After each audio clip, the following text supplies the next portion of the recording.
Canalisation de Monique Mathieu, rayonner pour aider nos frères à se réveiller, le 25 juillet 2020. Nous sommes heureux de voir que de plus en plus d'êtres humains s'élèvent à une autre conscience, prennent conscience de qui ils sont, de ce que nous sommes et également de l'avenir qui les attend. Beaucoup d'entre vous sont impatients de savoir si c'est pour bientôt, pas bientôt, demain ou après-demain. Nous dirons ceci. Vous comprendrez un petit peu plus lorsqu'une plus grande partie de l'humanité se sera réveillée, lorsque des tribulations importantes auront été vécues par les êtres de la planète Terre qui vivent dans certains pays. En ce qui concerne le tout petit pays qu'est la France, les événements seront moindres mais ils auront quand même lieu. Dans certains grands pays, les événements seront beaucoup plus douloureux. Qu'il y ait des événements où n'en a aucune importance. L'important c'est vers où vous décidez d'aller, c'est ce que vous désirez faire de votre propre vie et dans quelle direction vous voulez l'engager.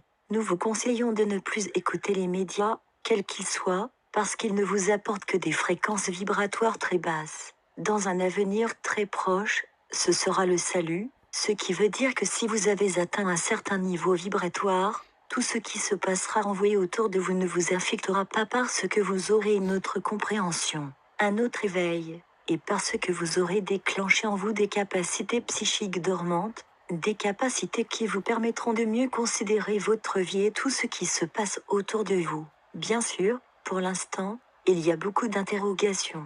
Certains de vous demandent, pourquoi nos frères de lumière et nos frères galactiques n'interviennent-ils pas maintenant, alors que l'humanité est de plus en plus privée de sa liberté? Nous n'intervenons pas parce que le plan doit s'accomplir jusqu'au bout, afin que l'être puisse s'éveiller au travers de certaines tribulations. Si nous intervenions maintenant, beaucoup d'êtres n'auraient pas eu le temps de voir leur capacité s'éveiller. Nous laissons à un maximum d'êtres humains la capacité de s'éveiller afin qu'ils puissent transiter. La nouvelle Terre, celle qui est préparée pour les enfants de la Terre, sera très différente de la Terre sur laquelle vous vivez.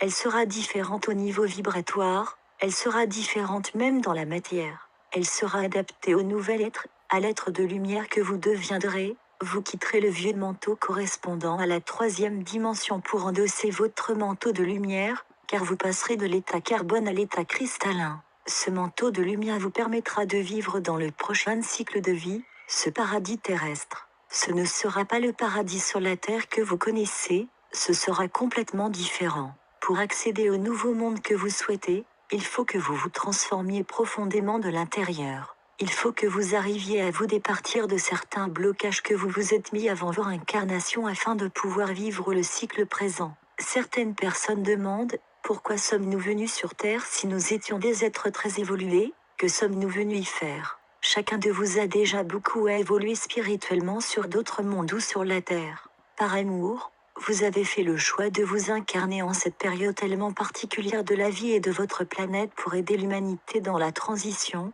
Automatiquement, d'une façon ou d'une autre, vous vivrez cette transition. Chacun de vous a un rôle important à jouer dans cette période bien particulière. Une des choses les plus importantes est de conserver le plus possible votre liberté et votre souveraineté. Ce sont vos trésors les plus importants avec l'amour. Tant que vous resterez libre en vous-même, vous pourrez accomplir ce pourquoi vous êtes venu sur la planète Terre. Si vous vous laissez complètement manipuler par les forces que vous connaissez, vous perdrez votre liberté et vous ne pourrez plus évoluer comme vous le devriez. Vous ne pourrez plus servir la lumière, l'amour, vos frères et la vie comme vous auriez dû le faire. Donc à chacun sa mission, et la mission de chacun est magnifique. Vous prendrez conscience de ce qui vous habite, de l'immense amour qui est en vous et que vous accepterez de faire grandir, de rayonner et d'offrir. Offrir l'amour, c'est l'offrir à la vie, c'est l'offrir à une belle fleur, à un bel arbre, à un animal, c'est offrir l'amour à une personne que vous croisez dans la rue.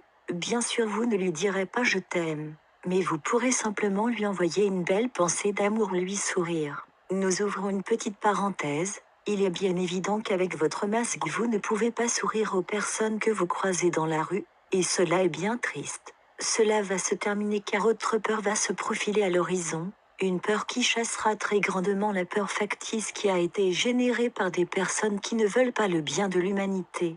Vous ne serez pas soumis à cette autre peur si vous acceptez de travailler qui vous êtes, si vous travaillez l'amour, la sérénité, la confiance et la joie, ainsi vous ne serez que très peu touché par tout ce qui se passera autour de vous. Vous naviguez, sans vous en rendre compte, entre la troisième, la quatrième et la cinquième dimension. Quand vous êtes en colère, que vous rouspétez, vous êtes en troisième dimension, mais lorsque vous vous sentez bien en vous-même, que vous êtes dans la joie, que vous êtes dans l'accueil des autres, etc. Vous n'êtes plus en troisième dimension parce que vous avez élevé votre conscience vers un autre plan, un autre niveau. Lorsque vous êtes dans un moment de méditation, un moment de plénitude, de joie profonde, de contact avec vos guides, vos frères galactiques, etc., vous n'êtes plus en troisième ou en quatrième dimension, mais vous êtes en cinquième dimension. Et lorsque vous êtes dans un état de grâce, cela peut arriver pendant une méditation lors de l'écoute d'une belle musique. Vous pouvez être en sixième dimension, cependant une partie de vous-même peut toujours être en troisième dimension. C'est graduel par rapport au niveau de conscience qui est le vôtre lors de tel ou tel moment de votre journée ou de votre vie. Vous naviguez donc entre ces états de conscience modifiés, entre ces divers plans. Vous pouvez naviguer entre la troisième et même la sixième dimension sans vous en rendre compte. Mais sachez que lorsque vous êtes très heureux, lorsque vous avez envie de donner tout l'amour qui est en vous, lorsque vous avez la possibilité de vous émerveiller devant une magnifique fleur, un arbre somptueux, etc., vous n'êtes plus dans la troisième dimension. Il faut que vous-même arriviez à vous situer au niveau de la conscience où vous vous trouvez, de façon que vous puissiez aller de plus en plus vers des niveaux de conscience supérieurs au lieu de traîner. Ne culpabilisez pas si, par moment, vous êtes complètement dans la troisième dimension. Actuellement, pour les personnes ouvertes comme vous, la troisième dimension correspond simplement aux parties d'ombre que vous avez encore en vous et que vous devrez éradiquer petit à petit en les éclairant par votre propre lumière, par votre propre amour. Ces parties d'ombre existent, il ne faut pas les renier. Au contraire, il faut les aimer et vous dire, aujourd'hui j'ai envie de rouspéter un petit peu, j'ai mauvais caractère, mais ce n'est pas grave. J'envoie beaucoup d'amour à cette partie de moi-même et peut-être que demain, si j'ai envoyé suffisamment d'amour, cette partie sera devenue un petit peu plus sage, ne sera pas en réactivité par rapport à la vie, par rapport à ce qui m'entoure. Actuellement, vous êtes encore dans un monde duel et vous avez encore cette dualité en vous, cette partie d'ombre qui vous habite et qui rétrécira progressivement. Ce qui vous arrivera de plus en plus souvent, c'est que lorsque vous laisserez cette partie d'ombre s'exprimer, vous vous en rendrez compte tout de suite. Cette partie d'ombre peut vous rendre malheureux, alors dites, j'accepte et j'envoie beaucoup de lumière et d'amour sur cette réaction. Ce sont vos réactions qui vous permettront de comprendre que c'est la partie obscure de vous-même qui s'exprime, et à ce moment-là vous pourrez petit à petit rectifier, comprendre, pardonner, vous pardonner à vous-même bien sûr. Vous aimez encore davantage de façon que cette petite partie d'ombre diminue de plus en plus afin de ne plus avoir envie de s'exprimer. Cela s'appelle la sagesse. À partir du moment où vous arriverez à comprendre votre fonctionnement, vous irez vers la non-réactivité, vous accepterez les choses beaucoup mieux. Donc vous irez vers la sagesse parce que vous aurez compris votre fonctionnement et que vous éclairerez tout ce qui est inférieur en vous avec la lumière et l'amour. Une personne ou deux qui s'éveille et qui travaille au maximum avec les plans supérieurs ont, par leur rayonnement, un impact absolument extraordinaire sur leur environnement.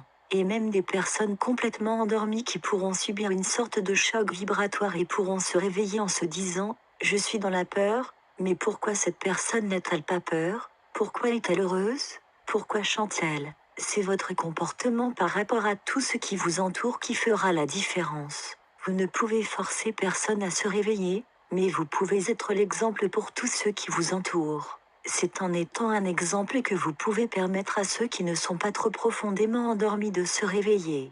Vous pouvez reproduire ce texte et en donner copie aux conditions suivantes. Qu'il ne soit pas coupé, qu'il n'y ait aucune modification de contenu, que vous fassiez référence à notre site https://ducilalaterre.org, que vous mentionniez le nom de Monique Mathieu.